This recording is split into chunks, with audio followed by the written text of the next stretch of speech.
Bodybuilding fans around the world, it is prime time. Primetime Muscle is back. Tim Wilkins, as always, joined by the real deal, Chris Cormier. That's what's up. And the one and only Tarek El-Gindi. How are you, Tim? Great to be here. Love Chris Cormier's jacket. I'm enthused by your vest. This might be one of our best apparels since we started. All right, thank you. Do you want to know how much he loves your jacket? How much? He was trying it on when you were in makeup. Was he? Walking around going, that's what's up. That's what's up. It was tight on me, you know. Was it? I still work out, so Really? you know, it was tight on me. Well, it shouldn't be. Yeah.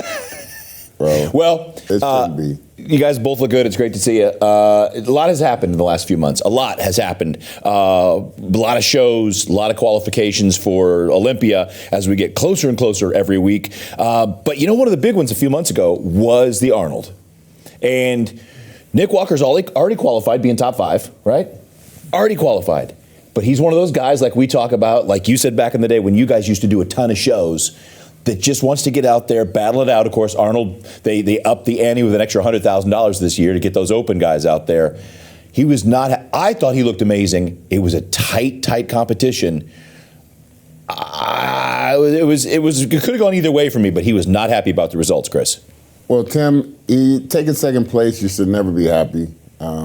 Being that I've done it 22 times, you don't, and you don't ever want to be satisfied with second. That's the worst place on the whole board because you're almost there, but not really.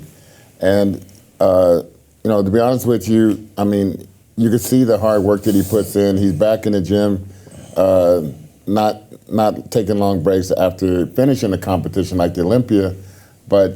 You know, he brought a tight package. It's, you know, sometimes when you compete, I mean, you're lean already, and if you come down, say, 7 pounds or so from the Olympia, there's going to be intermuscular fat that you're going to be taking out. Say you're burning fat, you're leaning out, but there's intermuscular fat that helps keep the shape of the muscle. The fullness. The fullness. So, you know, maybe that, you know, in some of the shots, I noticed that some shots he did a vacuum or pulled up, which is not a good look because his legs are shorter and the torso is longer. But I did like the fact that he would start to crunch down on the abs. That shortens the waist a little bit, and therefore gave him a more balanced look. But I think the quads needs to be more depth to the quads, just from the front, not so much even the sweep, but just popping out towards the crowd. That's going to be a whole another look for him. But he's right there. I mean, I think just a little tinkering around, he'll be right there. Here comes the question, though, and I'll ask you both. Tarek, can he overcome the genetics? When you talk about the torso and the size, the length, he's dialed his waist down a lot the last 2 shows. Olympia, Arnold, he really carved it up. But even then, we were still picking apart the torso to shoulder ratio, the waist to ratio, shoulders, and talking about, can he overcome the way he's genetically built? Yes, Tim. When you have a competitor that doesn't have the lines as pretty lines as Chris, Flex Wheeler, Samson Dauda, there are certain things that you can do. The first thing is you become wider on top. That makes your waist start, you know, the illusion makes it small. You get your quads out. Big quads always helps. So you can increase the shoulder, you can increase the legs, which is going to make the waist smaller. He's been doing that. His waist is actually getting smaller. He's been doing work to reduce his waist, but mostly it's going to be by adding muscle in certain areas. On top, it might be very hard for anybody to have more muscle than Nick Walker. I still want to see a little bit more quads on him. If he has more quads, that waist is going to look real small. And I think the quads plus some posing is going to bring Nick Walker to the position where he can win any show in the world. I want to add that Nick Walker, he said he was going to win the Olympia. He took 3rd. He said he was going to win the Arnold. He took 2nd. He's a movement. People love him. They love his confidence. And I understand what Chris is saying. It sucks to be second. Nobody wants to be second. But somewhere down the line, him and Matt Jensen, who's doing a great job, they need to sit down and look at the game plan and say, hey, we are getting better. We are getting better and better and better. The physique is getting better. The placings are getting better. I know he had previously won the Arnold, but Nick Walker is getting better. There's no reason to be frustrated. Just continue to do what you do, and you'll be rewarded. Well, everybody knows, though, if you ain't first, you're last. Right, Ricky? Right. That's right. So it begs the question, though, Chris, and normally Tarek's the one's obsessed with men's posing trunks. We'll go ahead and say it. We have called this out more than enough. He was wearing red trunks in '96. So he was in red trunks, but you talked about the shape of his trunks accentuating or diffusing the torso size. Right. So I would say back when I had the same issue, because my length of my torso was a little about 1.5 inches, 2 inches longer than what I would have liked. So, but I did make my trunks designed to go up a little higher to kind of offset my shorter legs that I had, on my physique. But yeah, that may help a little bit. Posing? We're going back to that. Posing. He's changed something in his back pose. I know he's a hard trainer, but there's still a level of training in which he still haven't gotten to. And I think that's going to help balance out this physique even more. You both were saying morning show to night show, there was a back pose issue that he fixed. Well, I think he's getting better in everything that he's been doing. He posed better in the finals. And I think even at the Olympia, he posed better. Do I think his physique at the Arnold was better than the Olympia? No, I don't. I think at the Olympia, he was super conditioned. He looked incredible. I think his side chest is the best in the world, but he got over-conditioned at the Arnold and maybe lost some fullness on the legs, which then gives that illusion that the waist is a little bit bigger. Back to Chris's intramuscular fat. Correct. I prefer the Olympia look just a tad fuller. I think Matt Jensen and Nick Walker, they're some of the best guys at nailing the conditioning. They're just dealing with the situation of, if we go a little bit far, do we start compromising the fullness on the legs? Should we pull back 0.3%, go back to the Olympia, so then he's got the legs? Now, he's got to pose better on that front double biceps. We've been saying he wants to show his quads, create an angle, like Flex Wheeler used to create that angle, and that's going to minimize the waist. Yeah, Tarek, that's one thing. I noticed from the daytime to the night, and everything needs to be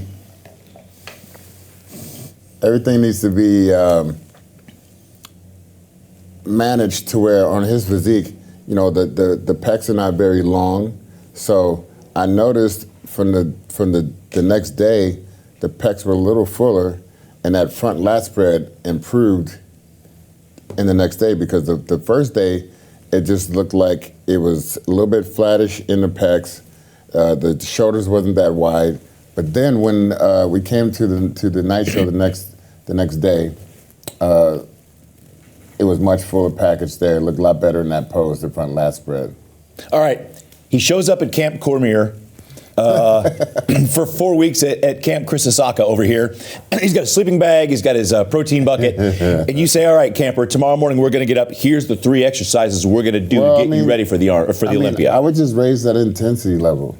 Dial in that connection, mind-muscle connection, that muscle IQ you keep talking about. I would just go ham on those quads. What exercise is gonna make those quads pop the way you want them to be 3D? It's no secret. It's just the basic stuff, the leg extension, the leg press, and the all the stuff that he does already. You don't have to do any squatting or anything dangerous like that. Hack squats, but like I said, you just gotta raise the intensity levels. And I agree with Chris. A lot of times these guys, they work out and they get no results on that body part. And a lot of times I feel like they might be overdoing it or not applying the intensity on the right place. So you get to see a lot of guys with huge arms, right? And compromising backs. Lee Priest was one of them. He's got huge arms, the back wasn't the greatest. Akeem Williams, huge arms, the back's not the greatest. Ramon, huge arms, the back's not the greatest. What does that tell you? Is the guys that are doing back and they're focusing so much on the forearms and the biceps, they're not feeling the muscle connection to the back. I would love for Chris to sit down with Nick Walker and just watch what he does. And I guarantee you, Chris would say, hey, we're going to do less reps, we're going to do more weight, and I want you to just turn your ankle a little bit this way, and this is going to give you that flaring quads. And listen, it's just a matter of learning from the guys that have made mistakes in the past, and they learn. And I think there's a possibility for Matt Jensen and Nick Walker to get with some of these guys from the past that were criticized like we're doing it, and they fixed it. If Nick Walker has quads like Branch Warren, is over. He's winning every Olympia for the next 5 years. Well, Chris, we know you've got a lot of mistakes to share. So these guys should all come to you at this age. Yeah. A lot of things you could do. And it could wise. be... It could be a knee position, could be an ankle position. For me, on a lot of stuff, it's been an elbow position, and dialing that in. So don't hesitate to reach out to your counselor, Nick Walker, at Camp Cormier. We're looking forward to seeing what the next couple months, it's going to come up fast. From the broadcast date of this show to the Olympia, Nick, you probably got a couple of months to really dial in. All right, Nick, let's go, baby. Before that cut Let's happens. go, Nick. Leave some comments. Let us know what you think. What does Nick need to do, or where is he? Need to do. We got a lot of Mutant fans out there. Is he already perfect? And it's just for the other guys to keep up. We'll be back with more Primetime Muscle when we talk about another guy that has made a huge leap up the ladder, the one and only Samson Dauda. People always ask how I got here. I was willing to work just a little harder than everyone else. Every damn day. If I can have hundreds of hours back, you know I'm gonna grab them. Spending hours prepping chicken, rice, and vegetables, F that. I rely on perfect nutrition. I rely on trifecta. And we're back with another guy that made some huge leaps up the ladder in the last few months of competition, 2022 into 23. We're not a Dauda anymore. Samson Dauda. Samson. Man, did he climb the ranks and make some big changes. Yes, Tim, I feel like that's one of the guys, he kind of is putting people on notice that he is ready to move up. He's still dialing in his physique. And I feel like he's bringing, a very nice bodybuilder, a typical bodybuilder's physique that you want to win a championship with. What do you think? Well, so remember, it was last year prior to the Olympia, we were all here, and it was Tyler that said, watch out for Samson Dauda. I had judged Samson Dauda at the British Grand Prix, but on that moment I looked at him and I said, he's got great lines, but he's not filled up. He needs to fill up his frame. And a lot of times we see guys with great genetics and we say, you need to fill up your frame, and it never happens. Samson Dauda, we got to give credit to Milos Sarcev. Milos Sarcev got Samson Dauda to be a lanky bodybuilder, to be he is, people talk about, well, Nick Walker was massive. Samson Dauda is also freaking massive. But taller. Yeah, he's not coming in at 240, 250. He's coming in at 280 pounds. He's tall, he's heavy, and he's got those beautiful lines. So you're talking about two of the main criterias, muscularity and shape, and he's like on top of the world. The only thing preventing Samson Dauda from shocking the world, if he hasn't done it yet, is the conditioning. If he gets striated glutes, he comes in hard. I don't know. He's going to look strange over there between Hadi and Derek. He's going to look like, okay, that's a big guy shredded with the perfect lines. Where can he go? Yeah, Tarek, I think he just needs to improve some of the poses. You improve that front lat spread. Not so much that, when he's standing there, the chest looks nice and full, But when he hits that shot, the front lat spread, sometimes the chest gets a little shallow here, and it's not as powerful looking. He needs more back depth in his body, just front to back depth. But once he gets that, I think also would be a very important thing for him to do is to stay on that diet year round. That's going to thin out that skin more, and I think that's going to be part of the issue that we see. But even though he's not as, the most grainiest person up there, it's just not all about just that in bodybuilding. It's the overall package, what he's given, and he's checking more boxes than most when it comes to presenting a great physique on stage. Now, guys, a lot of guys don't take a year to 2 years, and when they do, he came back mid-22 and looked insane. And every progress picture after leading up to the Olympia, I kept coming in and saying, guys, something's going on with this guy. Yeah, the mosquito. Something good's going on. That was a mosquito. Go ahead. No, not you. I know something's going on with you. Chris over here doing, Chris, nothing's going on with you. I didn't see the mosquito, Chris. Nothing is going on with you, okay? Don't feel flattered, okay? There ain't nothing going on with you. Okay, we are 4 minutes into segment 2 on this episode. We've lost Chris. We've lost him. We've lost him. He didn't know we had 4 cameras. You didn't know we had 4 cameras. We've been shooting for a year and a half. It's behind the other one. I mean, come on, and that was a mosquito. That wasn't my fault. I was looking at it. It was like. So let's go back to this, Chris. I don't want to get bit. So Samson, that mosquito's going to get bigger if he bites you, right? Exactly. Thing's going to put on 6 pounds. I feel bad for the mosquito once he gets close to that blood. All kinds of stuff. Yeah, all kinds of stuff. Zika, malaria. God knows where that blood has been. Shut up. So, guys take their off season. And he came back and improved so much. And then this year, from the Olympia to the Arnold, I know they judge you against who you're up against, but Nick Walker was in the Olympia. A couple of the other guys were in the Olympia, and Andrew Jack was in the Olympia, who also improved considerably. But Samson just jumped. But the thing is, though, Tim, that was different lighting, a different stage, different bodies. It all depends on who you're standing next to. And lo and behold, I think this Arnold Classic, these guys were dialed in more than they were at the Olympia. So altogether, that was a whole nother stack of guys. Rami was harder. I mean, they had the 212 winner up there, and he was never out of anyone's top 5 the whole time that anyone talked about doing the Arnold Classic. And that's the giant killer, Sean Clarita. And I feel like, that whole lineup was just, a lot more in shape guys. So, that whole top 5, top 6 guys were all very tight. Well, it's a good point Chris is saying. Last year, Samson Dauda competed in Prague. He competed in Romania. He did the Olympia. Then he jumped into the Arnold. And now he's going to the Olympia. So much for guys telling us, I got to take 1 year off. I'm going to take a decade off and come back and storm the stage. Right. This guy has improved more than anybody, and he's been doing shows.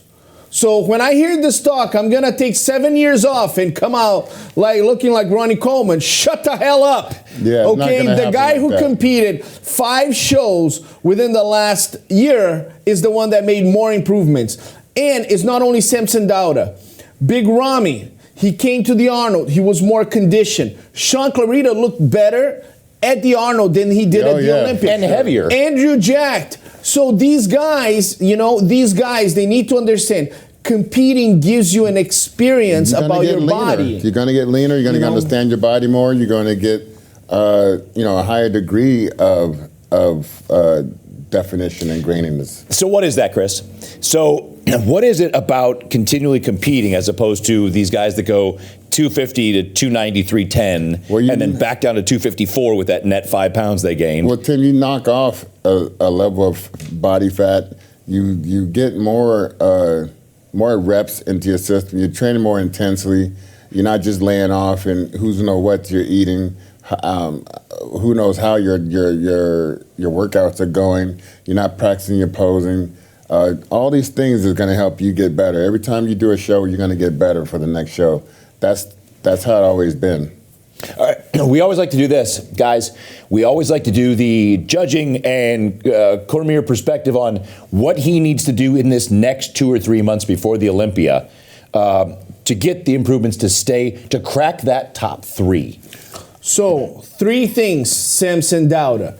There are 3 things that you need to do in order to have a shot of winning the 2023 Mr. Olympia. The first one, like Chris Cormier said, we need to get that back wider and thicker, more detail on the back double biceps and on the back lat spread.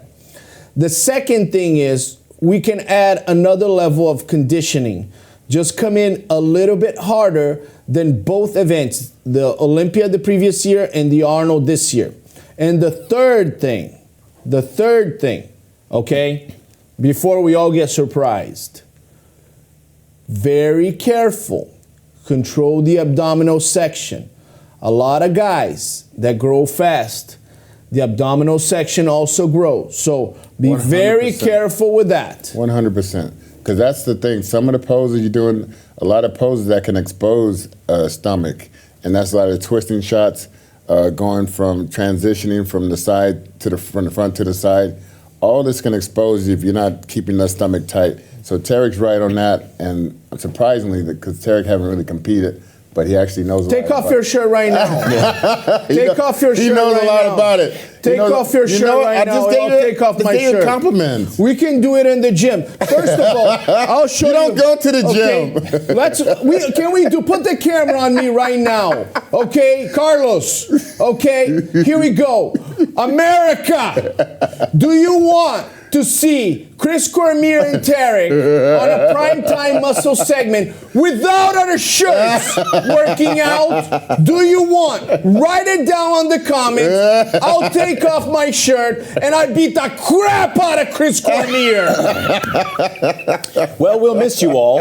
It was wonderful being on the show, and that goes over blessing of followers. This is normally the part I say like and subscribe. I beat the crap out of you. You would okay? traumatize people. I beat the crap out of you. You would traumatize people. I'll give you 1 month for you to try to diet. There's Anyway, a guy named Blessing. I'm guessing this is not a blessing for anybody to see them without their shirts on.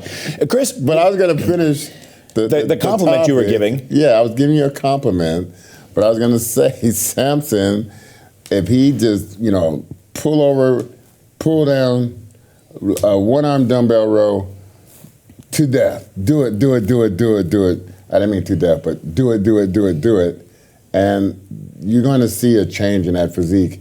And also, doing that 3/4 back shot, you got to utilize that lats that's lowered to the ground, the lower lat here.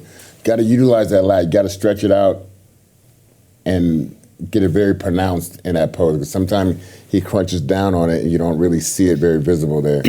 And then, last but not least, the glute exercises, the walking lunges, the glute bridges, all these different things are going to help that look. I mean, he's got the lines in the hamstring. I want to see some striations. Can you imagine him showing up fully feathered quads? That'd be wicked. And the shape, and the lines in the hamstring, and the glutes. Then you're talking about a complete bodybuilder. Yeah, he's close to complete tall, now. he's big.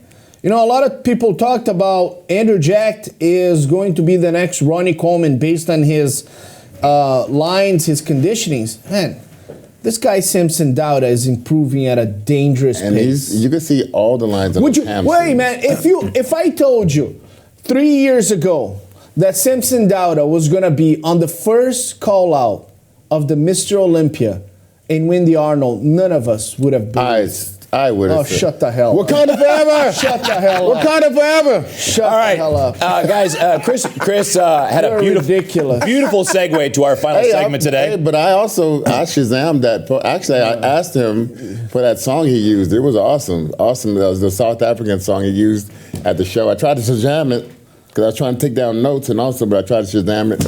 But I asked him and he gave me the photo. When we go to break, I'm going to look up what Shazam is. He gave me the song. Shazam it, it'll record it if you hear a song. It's going to We know what Shazam is, yes. I thought it was a superhero.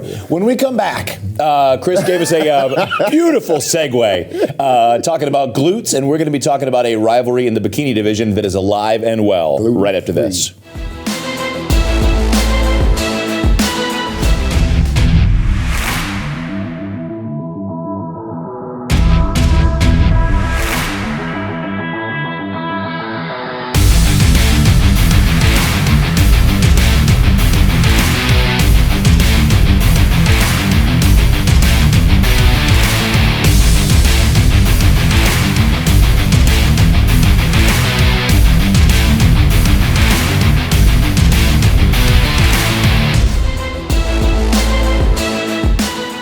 We're back, and we're talking bikini, and there are just as tight of rivalries and people who are vying for that title in this class as any other. This year, though, we've had years with a lot of former Olympias on there, bikini Olympias.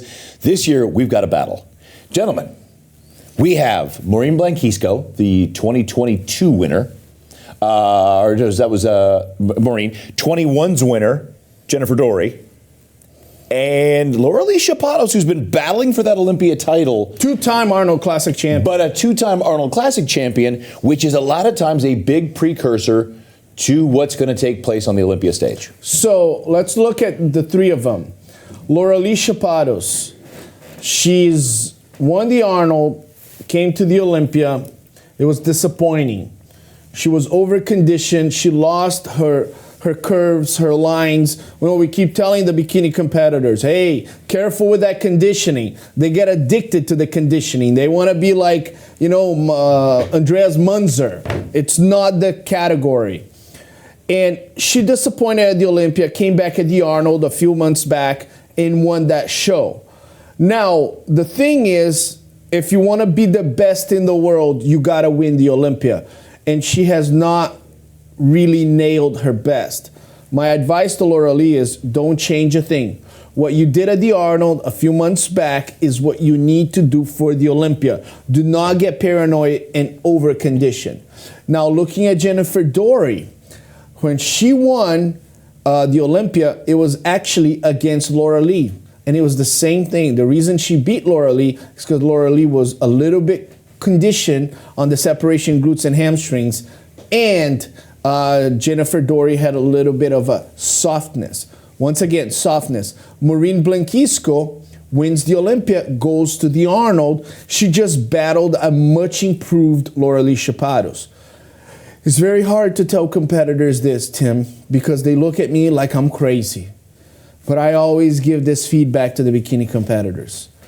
Once you win a big show like that, the feedback is nothing. Don't do anything. And that doesn't mean you go to the bakery and just gain 30 pounds. That means continue to do what you've been doing. Do not change anything. Do not build up your shoulders. Do not try to come in a little bit tighter here. Don't do anything. Well, that's put greatly out there, because that's what happens when a champion wins. They always want to try to get a little better, and that's just a natural mindset of a champion. Maureen, I thought, brought a great package to the Arnold Classic. I thought she looked even better than she did at the Olympia.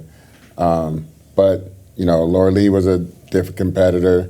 She was fuller. She had more glutes. She had more shape to her body, which was, I think that's what the judges want out of bikini.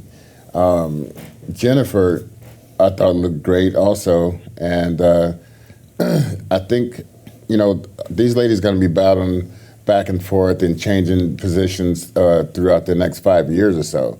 But yes, I like the way it's headed. I don't want to see him, with veins in the stomach and doing the whole straight shoulders and the whole 100, upright rows. Now, and all Chris, that stuff. you were at the Olympia. You were our live correspondent at the Arnold Classic.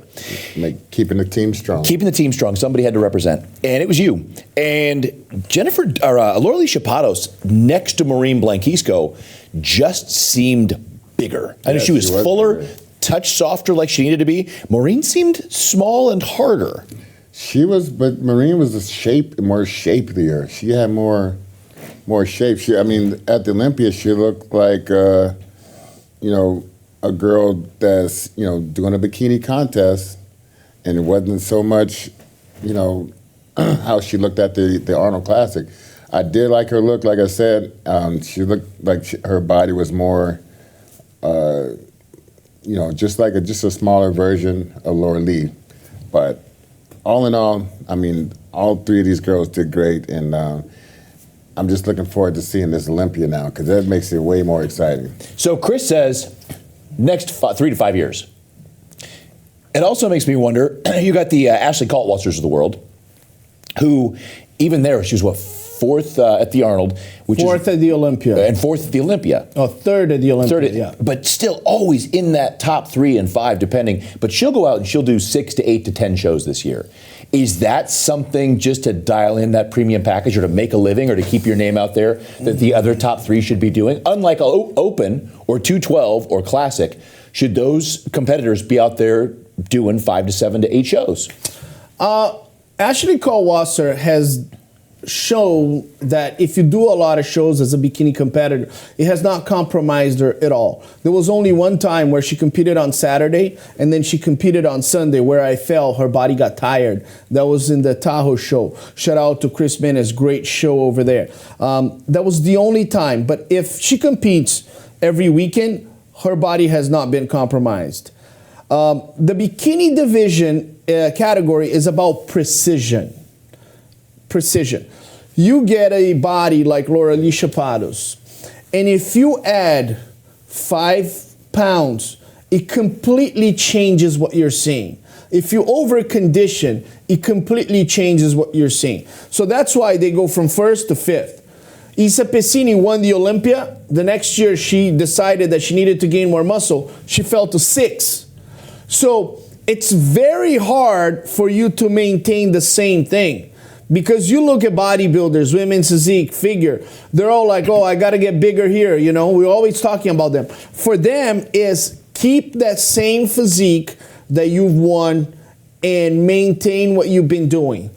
You start putting muscle here and there, it changes the entire balance, and they start falling. I see this every Olympia. Well, Chris, bikini and wellness and figure, even all the way up to women's physique, they have to mind their conditioning. Women's bodybuilding is the only one where they say, all right, let's see some separation, some striations.